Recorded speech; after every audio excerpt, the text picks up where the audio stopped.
साथियों नमस्कार। बहुत ही दुखी मन के साथ मैं आपसे कुछ चीज़ शेयर करना चाहता हूं कि हाल ही में मध्य प्रदेश राज्य में एक परीक्षा आयोजित की गई 10 फरवरी को एसएडीओ और आरएईओ की। आप सभी इस बात से अवगत होंगे, सीनियर एग्रीकल्चर डेवलपमेंट ऑफिसर और रूरल एग्रीकल्चर एक्सटेंशन ऑफिसर 863 पद थे साथियों। और ये बहुत सालों बाद ऐसा हुआ है। यही वैकेंसी 2015 में पहले आई थी, पर कुछ कारणों के चलते इसको डिले किया गया और 2021 में इसका एग्ज़ाम फिर से लिया गया। इतना डिले क्यों हुआ, इसका जवाब किसी के पास नहीं है, ना मेरे पास, ना ही इसके जो जिम्मेदार लोग हैं उनके पास। तो हाल ही में 863 पदों पर इस वैकेंसी पर परीक्षा आयोजित की गई 10 फरवरी को। इसमें बहुत ही इसका पैटर्न आप सबों को मालूम है। 200 मार्क्स का एग्ज़ाम होता है एग्रीकल्चर का, और यहाँ पर सी सेट का एग्ज़ाम होता है। 100 मार्क्स एग्रीकल्चर के लिए होते हैं और सी सेट के लिए 100 मार्क्स होते हैं। बात करें अगर पुराने इतिहास की, जो व्यापम का जो पुराने केसेस हैं उनके बारे में आप सभी अवगत हैं। किन कारणों के चलते व्यापम का नाम बदलकर MPPEB रखा गया, इस बारे में मुझे आपको बताने की कतई आवश्यकता मैं महसूस नहीं करता हूँ। ठीक है, इस व्यापम का नाम PEB क्यों रखा गया, इससे कारण आप सभी को मालूम है। लेकिन एक बार पुनः वही घटना यहाँ पर दोहराई जा रही है और शायद आप पता नहीं इस MPPEB का नाम क्या रखा जाना चाहिए, इस बारे में भी हम अंदाज़ा नहीं लगा पा रहे हैं। ये एग्जामिनेशन हुआ साथियों हाल ही में, और चूंकि एग्जामिनेशन हुआ, चलो 2015 में होने वाला था, 2021 में हुआ, कोई बात नहीं। लेकिन दुख तब होता है साथियों कि जब बहुत ज़्यादा मेहनत करने वाले जो स्टूडेंट्स हैं, और चलो एक बार होता है कि कोई नहीं पढ़ रहा है, किस्मत से नंबर आ गए, तो 2-4-10 लोग ऐसे भी होते हैं जिनके अपने किस्मत का भी कई कनेक्शन जुड़ जाते हैं। यदि आप ऐसा मानते हैं तो हो सकता है कि वो अच्छे मार्क्स लाकर इस एग्जामिनेशन में एसएडीओ भी बन जाए, आरएईओ भी बन जाए, कोई तकलीफ वाली बात नहीं है। लेकिन तकलीफ तब होती है साथियों जब मेहनत करने वाले कुछ छात्रों के साथ ये नाइंसाफ़ी होती। कैसी नाइंसाफ़ी? अभी तक व्यापम कह रहा हूँ मैं, जिसका नाम MPPEB हो गया है, MPPEB ने जो एग्जामिनेशन कराया, आज तक के इतिहास में इसने जितने भी एग्जामिनेशन कराए हैं उनका जो कट ऑफ मार्क्स है 160 से ज़्यादा कभी नहीं गया। कोई भी एग्जामिनेशन आप उठाकर देख लीजिए, 150, 160, 145, 140 तक इन एग्जामिनेशन का कट ऑफ जाता है, बाकी सारे जो एग्जामिनेशन होते हैं। हालांकि ये जो एग्जामिनेशन है वो केवल एग्रीकल्चर के स्टूडेंट्स के लिए होता है। तो अब हर एक स्टूडेंट्स, उसके दिल पर आप हाथ रखकर पूछ लीजिए कि उसको सी सेट की कितनी नॉलेज है, उसको maths, reasoning, GK, GS, English उसकी कितनी मजबूत है, तो आप पाएंगे कि हर बच्चा चाहता है कि ये एग्जामिनेशन तो होना ही नहीं चाहिए, सी सेट का पेपर तो शामिल होना ही नहीं चाहिए। और यही कारण था कि 2015 में इस एग्जाम, कुछ कारणों में से एक कारण ये भी था कि 2015 में इस एग्जामिनेशन को कैंसिल किया गया। बच्चों की मांग थी कि सी सेट हटाया जाए, because there is no need, किसी तरह की कोई आवश्यकता नहीं थी सी सेट की एग्रीकल्चर के स्टूडेंट्स के लिए। ठीक है, ये बात भी खैर अलग है। लेकिन जो बच्चा इस सी सेट से डर रहा है वो आज इस एग्जामिनेशन में साथियों 196, 190, 180, 170 मार्क्स लेकर आ रहा है। ताज्जुब नहीं होना चाहिए, पढ़ा होगा 2015 से 2021 6 साल होते हैं, कोई बात नहीं, लेकिन ताज्जुब होता है साथियों। 196 ये मार्क्स बिल्कुल असंभव से हैं।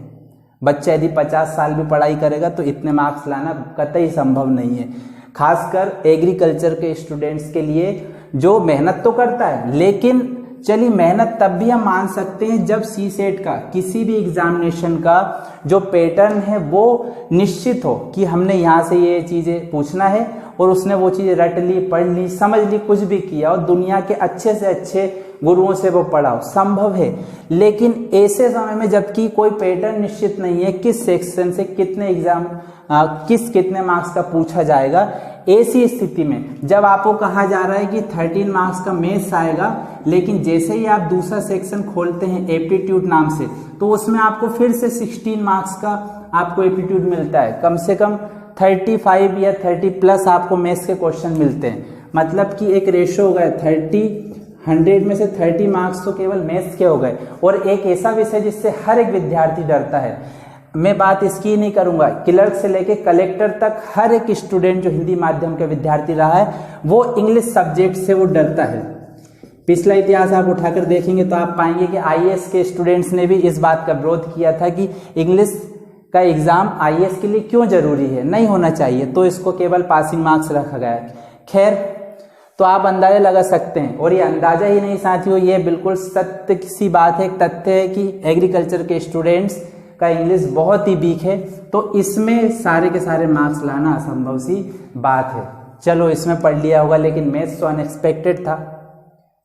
आपने कहा कि हम मैथ्स में पूछेंगे, एप्टीट्यूड पूछेंगे, जो भी आपने सिलेबस दिया उसके अकॉर्डिंग, लेकिन आपने क्या पूछा, अंक गणित की बजाय आपने पूछ लिया ज्योमेट्री, आपने क्षेत्रमिति पूछ लिया, बिल्कुल out of the box and out of the syllabus. तो बात ये है साथियों कि धोखा तो हुआ है। अब ये नंबर सारे सुने हुए हैं, ऐसा पता चला है कि ये इतने ऐसे इस तरह के मार्क्स कुछ एग्रीकल्चर स्टूडेंट्स के आए हैं, और ना केवल कुछ के, जैसे जैसे इस बारे में हमने पता किया तो बहुत सारे लोगों की राय मिली और पता चला कि कई सारे हर सेंटर से कुछ ना कुछ स्टूडेंट्स के इतने मार्क्स हैं जो कि एक असंभव से लगते हैं। लेकिन दूसरी बात ये कि मैंने खुद अपनी आंखों से देखा है, मैंने खुद एग्जामिनेशन दिया है, मेरे बाजू में जो स्टूडेंट्स बैठा था उसके 172 मार्क्स आए। मैं ये नहीं कहता कि उसने कोई तरकीब लगाई हो और 172 मार्क्स लेकर आया है, हो सकता है आरयू में उसके इतने मार्क्स थे, हो सकता है पढ़कर लाया, लेकिन 172 के बाद ये 196 जैसे आंकड़े बहुत असंभव से लगते हैं।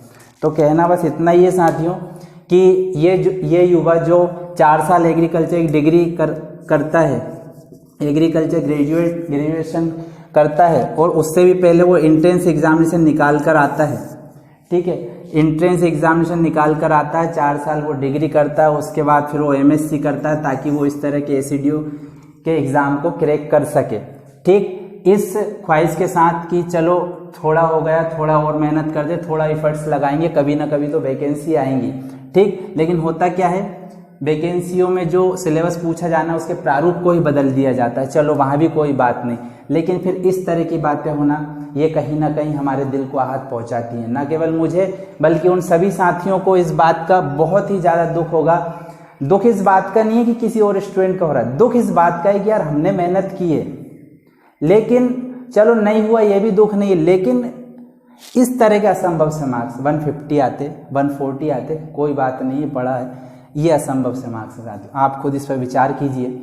और कोई ताज्जुब वाली बात नहीं कि पहली बार हुआ है, हर एक एग्जामिनेशन में, केवल यूपीएससी को आप छोड़ दें तो हर एक एग्जामिनेशन में आपको रिपोर्ट मिल जाएगी, चाहे वो व्यापम हो, एमपीपीईबी हो, चाहे वो एसएससी हो, एमपीपीएससी हो, कहीं ना कहीं आपको इस तरह की चीजें मिल जाएंगी। और उन पर कई सारे जो इस तरह के फर्जीवाड़े के केस भी चलाए गए हैं, तो कोई असंभव सी बात नहीं कि मैं जो आपसे कह रहा हूँ उसको आप ना माने, ठीक। एग्जामिनेशन मैंने भी दिया है साथियों, साथ ही में जहाँ पर, चलिए ये तो एक मार्क्स वाली बात हो गई कि क्या हुआ क्या नहीं हुआ, ये जांच का विषय है, लेकिन ये होना चाहिए। दूसरी बात, एग्जामिनेशन पर जो सिक्योरिटी के लिए कैमरे लगाए जाते हैं, इन्विजिलेटर होते हैं, वो इसलिए होते हैं ताकि वो बच्चों को देख सके कि सब अपना अपना कर रहे हैं। लेकिन क्या होता है, मैंने जो अपनी आंखों से देखा मैं वो आपके साथ शेयर कर रहा हूँ कि जो सिस्टम रखे होते वो इतने पास पास में रखे हुए थे कि आप 1 फीट की दूरी भी नहीं थी उनमें। ये एक सिस्टम रखा है, इसको एक कवर किया गया है कागज के बॉक्स से, और बाजू में दूसरा स्टूडेंट बैठा है, बहुत ही आसानी से बच्चे आपस में बात कर सकते थे, ठीक। ये चीजें जांच का विषय, अगर कैमरे में आप देखेंगे, खैर हमको तो ये चीज देखने को नहीं मिलेंगी। यदि ये वीडियो गलती से किसी ऐसे व्यक्ति के पास पहुंचता है जो इस चीज के जिम्मेदार हैं, जो अपनी जिम्मेदारी समझते हैं कि हाँ वाकई छात्रों के साथ गलत हुआ है, तो वो इस चीज को समझ पाएंगे।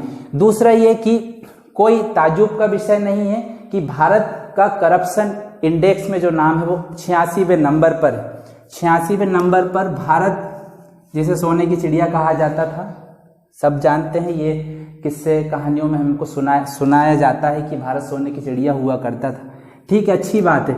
लेकिन आज इस भारत का नंबर करप्शन में 86वां है। और आपको ताज्जुब होगा ये जानकर कि हम मध्य प्रदेश ने दोबारा से इस एग्जामिनेशन में, किस एग्जामिनेशन में, करप्शन के इस एग्जामिनेशन में टॉप किया है और 2nd रैंक लाया है। मध्य प्रदेश का करप्शन में आप अगर माने क्राइम ब्यूरो इन्वेस्टिगेशन की रिपोर्ट को मानेंगे तो आप देखेंगे कि मध्य प्रदेश का करप्शन में दूसरे नंबर पर स्थान है। पूरे भारत की मैं बात बता रहा हूँ साथियों। और भारत का स्थान CPI मतलब कि करप्शन परसेप्शन इंडेक्स में 86वां नंबर है। तो ये हालांकि ये छोटी सी घटना है, लेकिन जिनके साथ ये घटना हुई है उनके दिल पर आप हाथ रखकर पूछिए कि उन्हें किस तरह की फीलिंग्स आ रही है, उन्हें कैसा लग रहा है। ये उन विद्यार्थियों को ये चुनौती पेश की गई है जो विद्यार्थी दिन रात एक कर इस एग्जामिनेशन की तैयारी कर रहे थे। कोई जॉब छोड़कर आया था, किसी ने छुट्टी ली थी, किसी ने सोचा कि चलो नफा नुकसान चलता रहता है, आज जॉब छोड़ देता हूँ, छुट्टी ले लेता हूँ, पैसे नहीं होंगे, कैसे ही मैनेज कर लूंगा, पढ़ाई करूंगा, अच्छे मार्क्स लाऊंगा। लेकिन हुआ क्या, नतीजा आपके सामने। तो करना बस इतना सा साथियों, अगर आप मेरी बात से सहमत हो या नहीं हो कोई फर्क नहीं पड़ता, पर मैंने जो महसूस किया वो मैं आपके सामने रख रहा हूँ। इन चीज़ों को आप समझते हैं कि गलत हुआ है, क्योंकि जिन विद्यार्थियों के साथ ये गलत हुआ है, मेरे साथ, आपके साथ या हम सबों के एग्रीकल्चर छात्रों के साथ, वही छात्र कल को दिशा और इस देश की दशा तय करने वाले हैं। क्योंकि अगर हमारे साथ गलत होगा, हम उस चीज़ को गलत पाएंगे, तो हो सकता है भविष्य में हम भी लोगों के साथ गलत करने की हमारी आदतें पड़ जाएं और दशा और दिशा दोनों ही शायद चेंज हो जाएं। तो कोई गलत नहीं होगा कि अगर मैं कहूँ कि एक विद्यार्थी गलत दिशा में क्यों जाता है, इतनी मेहनत करने के बावजूद भी यदि उसे फल नहीं मिलता, तो फिर सीधी सी बात है कि उसे फल दुकान से खरीद लेना चाहिए। और यदि वो गलत दिशा में जा रहा है तो फिर गलत तो होगा, लेकिन उसने तो अपने हिसाब से सही किया। तो साथियों, अगर आप मेरी बात से सहमत है तो इस चीज़ को साझा कीजिए, ताकि उन विद्यार्थियों को पता चल सके कि उनके साथ कितना गलत हुआ है। क्योंकि आज मेरे ऐसे कई साथी हैं जिनके 150+ मार्क्स हैं, लेकिन उनको इतनी भी उम्मीद नहीं कि वो शायद आरईओ भी बन पाए। ऐसा क्यों हो रहा है? इन बातों के कारण और इन बातों के कारण। मार्क्स लाना अच्छी बात है, लेकिन अगर हम रेंज देखें तो मेरे एक साथी हैं जो एक बहुत ही बढ़िया यूट्यूबर हैं और उनका एक चैनल है, मैं नाम यहाँ पर नहीं ले पाऊंगा, लेकिन उन्होंने एक सर्वे कराया तो उन्होंने पाया कि जो मैक्सिमम छात्र हैं, वो भी एक शिक्षक हैं, एग्रीकल्चर के छात्रों को पढ़ाते हैं, 130 से 135 के बीच में 50% बच्चों के मार्क्स हैं। ये संभव सी बात है, और इतने मार्क्स आते हैं, बहुत सारे बच्चों के आते हैं, ठीक है। लेकिन इसके बीच में जो बहुत बड़ा सा गैप आया, इसके बाद जो छलांग लगती है वो सीधे 170+ में होते हैं, ठीक है। कुछ ही बच्चे होंगे जिनके 150 से 160 के बीच में मार्क्स हैं, बाकी फिर जो डाटा जाता है वो इधर जा रहा है, ठीक है। तो आप देख लीजिए कितनी सीट है, कितने % किधर जा रहे हैं, और इस बारे में सोचिए। आपका भविष्य है, आप अपने भविष्य के बुनियादी जो भी आप चीज़ें समझ रहे हैं वो देख लीजिए आप। और दूसरा ये कि क्या कर सकते हैं, तो आप जहाँ भी हैं, जिस भी जगह, जिस भी रीजन में, जिले, ग्राम में, और जहाँ पर भी आप हैं, अपने स्तर पर अपने शब्दों में अपनी बात को रखें। यदि आपको लगता है, अपने दोस्तों से बात करें, सबसे एक राय लें कि क्या वाकई चीज़ें हुई है, और अगर मेरी बात आपको सही लगती है इसको शेयर करें। और दूसरा, फेसबुक पर, व्हाट्सएप पर, इंस्टाग्राम पर, यूट्यूब पर, जिस भी माध्यम से, जिस भी प्लेटफॉर्म के माध्यम से आप चाहते हैं कि आपको लगता है कि हाँ वाकई गलत हुआ है और आप भी एग्रीकल्चर के छात्र हैं, तो इस चीज़ को प्लीज़ शेयर कीजिए। ओके, थैंक यू, धन्यवाद।